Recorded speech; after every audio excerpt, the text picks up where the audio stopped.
why I talk about, like, when you do too many flat shots like this, there's too many things to look at, right? And that's what that's what I was talking about earlier with like animators who tend to storyboard. They'll board stuff like this because they want to show everything, when it's like, no, don't give people like this shot we came up with, right? Where she's in the foreground and the mouse in the middle. Don't give people an option of where they're looking at. Make them look at what you want them to look at for the story.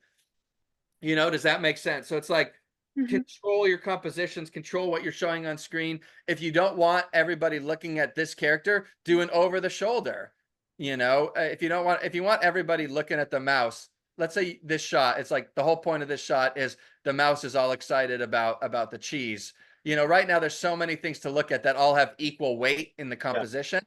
But if you put her here, if you put the cheeses here, and then now the mouse is like, oh, I'm the happy. He pops out and he's like, oh, I'm the happiest mouse that's ever in the world. Because look at this mountain of cheese. This stuff would all be like sort of darker, and maybe even a little bit of blurry. It's like you're forcing our eye to look right here, which is the point of the shot. We still know what all this information is, right? Because we would have had some wide shots and some shots where you're out, but now you're using all that information, keeping a shot, but then creating a stage for what you want everybody to be looking at. Does that make sense? I think you would start him a little farther back in this shot. And so this is called using Z space, right? So, it's when things come towards or farther away from us on camera, right? That's Z space. So you've got X and Y, which is, up and down and left and right. And then Z space is forward and backwards in space. And that's a big thing that's going to separate all of your guys' boards from TV to feature. You don't do a lot of Z space stuff in TV because it's more expensive. They like doing flat stuff because you could just you could draw a 2-frame cycle and just pan the background, sideways.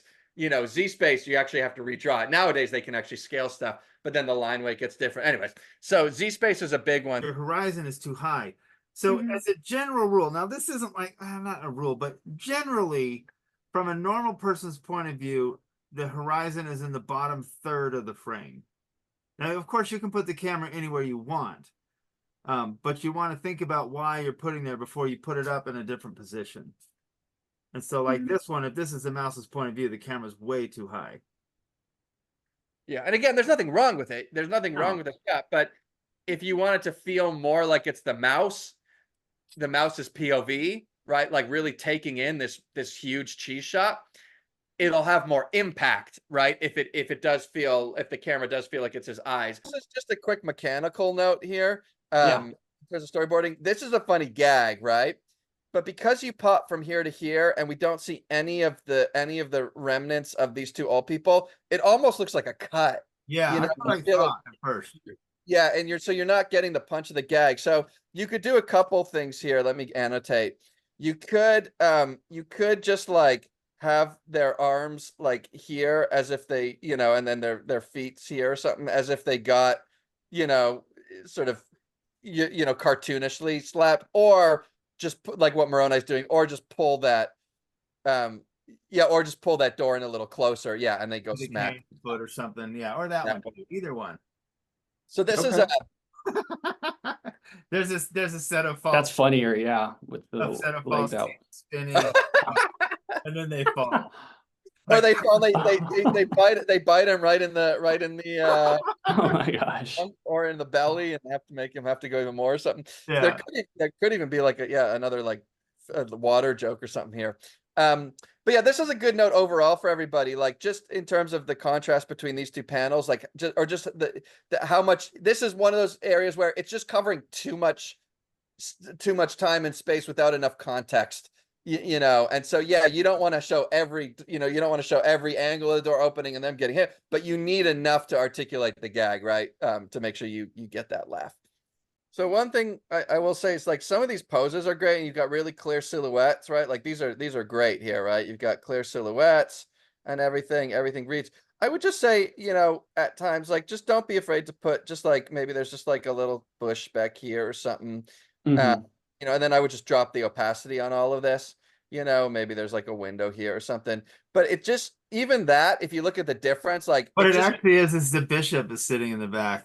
Yeah, there you But go. yeah, something just kind of gives it some. Just to keep our eye here, because sometimes, and it also just gives, if Yeah. like if let's say it was live action, right? You're just giving the director of photography or the director who, or I mean, it might be you, but like you're just giving somebody a little more context of like where the camera actually is in relation to the space. It doesn't have to be 100% accurate. It just grounds things a little more and it keeps our eye in. So you did such a great job with this pose, but when it's in this void of white, it's like it almost I'm almost like, whoa, look at all this, look at all this, like, look at this like matrix world that he's living in where there's nothing. You could Yeah. the mic and separate a little bit so it's. Oh yeah, that could work. Yeah, that could work.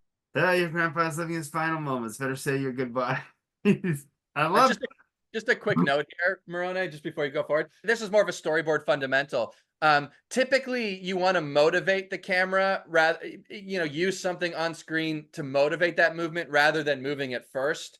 Because what ends up happening is when the camera moves sort of unmotivated, the audience is either expecting something, right, or they lose track of what's happening because it's the mechanism moving the story rather than the story moving the mechanism. So all you need to do is just have one drawing here, just have that shadow start to come in. That's it. Then you move the camera. Yeah, exactly. Just like this, right? And then on the next panel you move up. Yeah. And then you'll feel a difference too. It's like it'll start to come in, and then it's like, oh, now I'm not wondering what's going to happen. It's like, oh, what's this shadow? It's like, you're leading me with the stuff on screen. So yeah, that'll be great. This shot here. Now I know that you drew this really quickly, staging wise. So he turns around. I'm sorry. Who are you? So if you pose him the other direction, like he's looking over his shoulder, like he was interrupted. Oh yeah. He's holding the chart here. And here's his because he's facing the kids, and maybe he's got the, I don't know, the chart or whatever he's holding. That way when he looks towards her, it shows that she broke his attention rather than having him already turned towards her. Of him before, so that's great. Opens the things. I mean, I almost think because it's such a funny gag that maybe you should just have him look up at the thing, at the udders, just to let that gag land. It's one of the things like Moroni was just talking about, where it's like if you do a funny gag, like have the eyes look at it, where he's like. Would it be too much if he got us squirted with milk? That's funny. It's like ting, there's no sound, and then she's like, ah, he runs. I don't know. That's so weird, but that's super funny. And then yeah, he could be like, he's like wiping his face as he comes in here. He's like, and then he's like, whoa. It's funny. So yeah, I actually think if you go back where he falls into the cheese, I think I would have gotten rid of those cheeses behind it, just so you don't have those, or put them on the other side. Again, just so you create that clear staging and that clear background.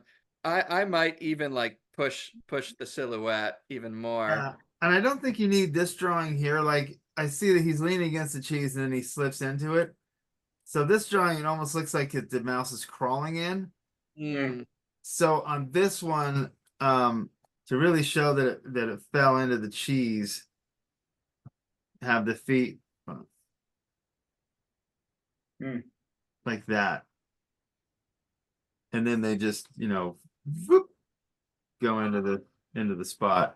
Yeah, Moroni and I drew classic. We kind of drew the same thing, but I would even push the overall staging of it. Where it's like it's just this stuff that you want to focus on. Don't have those cheeses behind there, so you would get a blurry background of the back of the cabinet, which would be great. And then he slowly starts to go in, and then me and Moroni drew pretty much exactly the same thing. I think Moroni had this foot going up. I think that was the only difference. So it's like that's such a good gag. It's like make the shot the gag. Like that's it. It's like it's just about the staging and that. And it's almost like that Mr. Bean thing. Yeah. It's like you could do you could do like a bunch of drawings on the front. And then all of a sudden, he flops in. So you could definitely milk that. No pun intended. It's like you want to tell the audience that this guy's looking at the TV screen. So there's nothing wrong with the shot, but you could, I'll just annotate on screen actually. All right, I'm going to disagree with you. I'm going to say there is something wrong with this shot. He's in his own point of view. Yeah, it's an over the shoulder though. I buy it. If you're cutting to a point of view, you generally don't want to cut to the character being in the point of view shot. I disagree. I still consider these POV. I think people take POV too literally. All I'm saying is I think it's okay to have him here, but like now you see this red box I drew, like now hungry is like 70% of the screen, right? So it's like hungry, you know, versus this original shot you have. Again, nothing wrong with it. Well, according to me, but it's such a small part of the screen, but it's such a big story point, right? Which is like, you know, so it's like just make that a more of the point of the shot. Does that make sense? Yeah, makes sense. Okay, but So it's like his silhouette, yes. Yeah. No, I get it now. But so here's the problem. There's no silhouette because he's cut off, right? Like, oh, yes. It looks like, I thought it was like a leg coming in, you know? So what I would recommend, I'm just going to do a little drawing here for you. What I would recommend is do one drawing. Can you go back to the empty panel, Maria, where it's just, yeah. So I would do one where it's like, you see like, so like lightning here, right? Like, and maybe even do some more clouds. One lightning, then you probably need him here, and I would just have the scythe with him so that you just you just know what it is. Recognizable prop. Yeah. Yes. Okay. Yeah. That way, no one's questioning, right? You know. So I would do like that. Does that make sense? Yeah.